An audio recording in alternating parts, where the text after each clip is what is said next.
अस्सलाम वालेकुम। मैं इस टाइम कोट राधा किशन में हूँ, जहाना मोहम्मद इफ्तिखार साहब की ज़मीन पे मेरा फार्मूला है जो 100% नेचुरल है, उसका इस्तेमाल करने लगे हैं। और तुसी ये मिट्टी जरा फेंक के देखो कि ये मिट्टी टुटदी है? नहीं, बहुत पत्थर है, पत्थर हुई है, नाल मार के भी पत्थर नहीं। राना साहब इसमें डालेंगे ड्रम के अंदर, और जीरा इसका ब्राउन कलर है, बिल्कुल ब्राउन।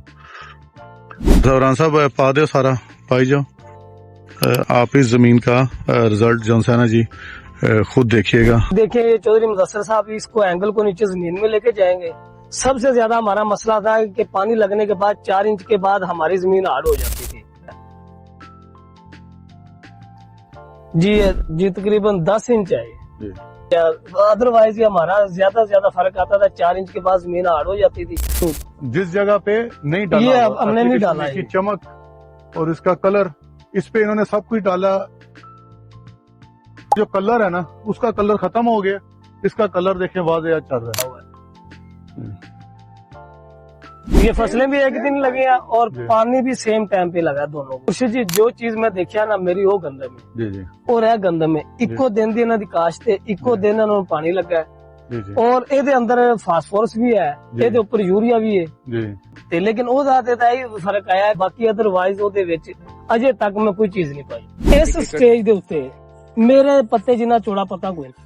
लेकिन मैं मौके उत्ते कमेंट्स दे रहा वा फसल दे मतलब कि फसल दी सूरत हाल की है। पत्ते दी जेहड़ी ए चढ़ाई है ना, ਇਹਨੂੰ ਅਸੀਂ ਬੜੀ ਅਹਿਮੀਅਤ ਦਿੰਦੇ ਹਾਂ। ਇਹ ਚੀਜ਼ ਇਹ ਫੋਰਕਾਸਟ ਕਰਦਾ ਹੈ ਪੱਤੇ ਦੀ ਚੜਾਈ ਹੈ ਨਾ, ਇਹ ਕੋਈ ਆਮ ਚੀਜ਼ ਨਹੀਂ। ਦੇਖੋ ਜੀ, ਜ਼ਮੀਨ ਨੂੰ ਨਰਮ ਕਰਨ ਦਾ ਸਾਰੀਆਂ ਚੀਜ਼ਾਂ ਦਾ ਜਿਹੜਾ ਅਲਟੀਮੇਟ ਆਬਜੈਕਟਿਵ ਹੈ ਉਹ ਹੁੰਦੀ ਹੈ ਬਿਹਤਰ ਪੈਦਾਵਾਰ ਲੈਣਾ। ਫਾਰਮਰ ਦੀ ਇੰਟਰਸਟ ਹੁੰਦੀ ਹੈ ਮੇਰਾ ਝਾੜ ਜ਼ਿਆਦਾ ਤੋਂ ਜ਼ਿਆਦਾ ਆਵੇ ਜੀ ਬਿਲਕੁਲ। ਉਹ ਉਹਦੇ ਪੈਰਾਮੀਟਰ ਚੈੱਕ ਕਰਦਾ ਰਹਿੰਦਾ ਹੈ, ਦੇਖਦਾ ਰਹਿੰਦਾ ਹੈ ਕਿ ਮੇਰੀ ਫਸਲ ਦਾ ਰੰਗ ਠੀਕ ਹੈ, ਕ੍ਰਾਪ ਸਟੈਂਡ ਪ੍ਰੋਪਰ ਹੈ।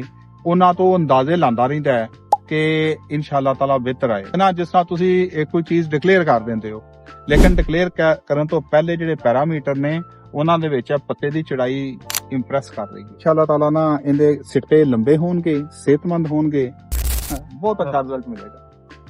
ਲੇਕਿਨ ਤੁਹਾਨੂੰ ਸਪੋਰਟ ਮਿਲਦੀ ਰਹੀ ਹੈ ਕਿਉਂਕਿ ਇਹਨੂੰ ਥੱਲੇ ਜਿਹੜੀ ਚੀਜ਼ ਪਈ ਹੈ ਨਾ, ਉਹਦੇ ਰਿਜ਼ਲਟ ਜ਼ਰਾ ਨਾ ਆਮ ਸਮਝ ਤੋਂ ਉੱਤੇ ਨਹੀਂ। ਲੇਕਿਨ ਇੱਕ ਮੈਨੂੰ ਨਾ ਗਿਲਾ ਰਹਿਣਾ ਹੈ, ਸ਼ਾਹ ਜੀ ਜਦੋਂ ਆਏ ਨੇ ਨਾ ਉਦੋਂ ਮੇਰੀ ਸਾਰੀ ਗੰਦਮ ਬਜਾਈ ਹੋਣ ਵਾਲੀ ਸੀ, ਸਾਰੀ ਨੂੰ ਪਹਿਲਾਂ ਪਾਣੀ ਲੱਗਣ ਵਾਲਾ ਸੀ। ਇਹ ਇੱਕ ਕਿੱਲੇ ਤੇ ਆ ਕੇ ਅੱਖ ਰੱਖ ਲਈ, ਬਾਕੀ ਤੇ ਵੀ ਨਜ਼ਰੇ ਕਰਮ ਕਰ ਦਿੰਦੇ ਤੇ ਇਸ ਗਰੀਬ ਦਾ ਭਲਾ ਨਾ ਹੋਏ। ਮਨ ਸਾਹਿਬ ਜਿਹੜਾ ਮੈਂ ਕੰਮ ਕਰ ਰਿਹਾ ਨਾ, ਉਹ ਇਹੀ ਕੰਮ ਕਰ ਰਹੇ ਆ ਕਿ ਲੋਕਾਂ ਦਾ ਭਲਾ ਕਿਵੇਂ ਕੀਤਾ ਜਾ ਸਕਦਾ। ਪਾਣੀ ਦੀ ਬਚਤ ਹੋ ਗਈ, ਦੂਜਾ ਇਹਦਾ ਜਿਹੜਾ ਰਿਜ਼ਲਟ ਇਨਸ਼ਾਅੱਲਾ ਤਾਲਾ ਅੱਛਾ ਆਏਗਾ। ਤੇ ਹੁਣ ਇੱਕ ਕੋ ਭਾਰਾ ਪੌਦਾ ਇਹਦੇ ਚ ਕੱਢੋ, ਅੱਛਾ ਇੱਕ ਉਧਰੋਂ ਕੱਢੋ, ਫਿਰ ਬਾਅਦ ਅਸੀਂ ਫਾਇਦਾ ਉਠਾਣਾ ਤੇ ਪੂਰੇ ਪਾਕਿਸਤਾਨ ਨੇ ਉਠਾਣਾ। ਇਹ ਚੀਜ਼ ਨੋਟ ਕਰਨਾ, ਇਹ ਕੋਈ ਪਹਿਲੇ ਵੀ ਇਹ ਚੀਜ਼ਾਂ ਆਉਂਦੀਆਂ ਨੇ ਪੇੜਾਂ ਦੇ ਉੱਤੇ। ਪਹਿਲੀ ਦਫਾ ਦੇਖ ਰਿਹਾ ਵਾਂ, ਮੈਨੂੰ ਤੇ ਇਹ ਚੀਜ਼ਾਂ ਬਹੁਤ ਅੱਛੀਆਂ ਲੱਗ ਰਹੀਆਂ ਨੇ।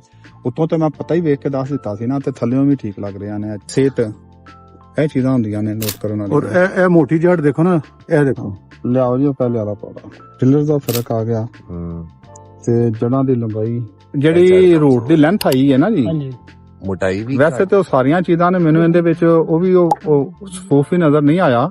ਲੇਕਿਨ ਚਲੋ ਉਹ ਤੇ ਸਾਡੀ ਸਮਝ ਤੋਂ ਬਾਹਰ ਇਹ ਚੀਜ਼ ਹੈ। ਇਹ ਜਿਹੜੀ ਇਹਦੀ ਹੈਲਥ ਜਿਹੜੀ ਮੈਂ ਪਿਆ ਕਹਿੰਦਾ ਹਾਂ ਮੇਰੀ ਸਮਝ ਤੋਂ ਬਾਹਰ, ਇਹ ਸਫੂਫ ਨੂੰ ਗਾਇਬ ਹੋ ਗਿਆ। ਅੱਛਾ, ਲੇਕਿਨ ਇਹ ਜਿਹੜੀ ਇਹਦੀ ਲੈਂਥ ਹੈ ਨਾ ਜੀ, ਆਪਣਾ ਮੋਟਾਈ ਵੀ ਔਰ ਲੰਬਾਈ ਵੀ ਦੋਨੋਂ। ਅੱਛਾ ਅੰਸਾਰੀ ਸਾਹਿਬ, ਜਿਸ ਤਰ੍ਹਾਂ ਅਸੀਂ ਇਨਟੇਕ ਸਾਰੀ ਮੂੰਹ ਤੋਂ ਕਰਨੇ ਆ ਨਾ, ਪੌਦੇ ਦੀ ਖੁਰਾਕ ਜੜਾਂ ਤੋਂ ਨਹੀਂ। बिल्कुल ਇਹਦਾ ਇਹ ਮਾਊਥ ਹੈ ਜਿੱਥੋਂ ਇਹਨੇ ਪਾਣੀ ਵੀ पीना है, जिथों ਇਹਨੇ खुराक भी खानी है। तकरीबन 7 इंच आ रही है, जबकि ये टूट गई है यहाँ से 4 इंच और 7 इंच। लेकिन ये माशाल्लाह अच्छे पैरामीटर।